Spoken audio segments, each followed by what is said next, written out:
நான் எவ்வளவோ வாட்டி அவங்கள்ட்ட நான் சொல்லியாச்சு இயேசுவை பத்தி, ஆனா அவங்க கேட்க மாட்டேங்கிறாங்கன்னா இல்ல, அந்த விதை உள்ள விழுந்துருச்சு. அது என்னைக்காவது ஒரு நாள் அது கிரியை செய்யும். 1 வருஷம் 2 வருஷம் இல்ல 1 மாசம் 2 மாசம் ஏதாவது ஒரு நாட்கள் என்ன செய்யும் அப்படின்னா அந்த விதை முளைத்தெழும்பும். அந்த விதை மங்கி போகாது. பார்த்துக்கங்க. உன் ஆகாரத்தை தண்ணீர்களுக்கு மேலே போடாது, அநேக நாட்களுக்கு பின் அதன் பலனை காண்பா என்று வேதவசனம் சொல்லுகிறது இல்லையா?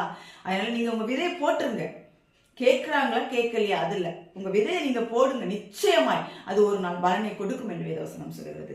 மத்தேயு 5ஆம் அதிகாரம் 16வது வசனம். நம்ம கிட்ட கிறிஸ்தவர்களாகி நம்ம கிட்ட என்ன வெளிச்சம் பிரகாசிக்க வேண்டும்? இயேசுவை நம்ம பெற்றுக்கொண்டாச்சு, இயேசுவை நம்ம தரித்து கொண்டாச்சு, பாவத்திலிருந்து விடுதலை பெற்றாச்சு.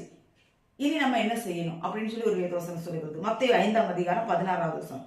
இவ்விதமாய் மனுஷர் உங்கள் நற்கிரியைகளை கண்டு அப்படின்னு சொல்லி வேதவசனம் சொல்லுகிறது.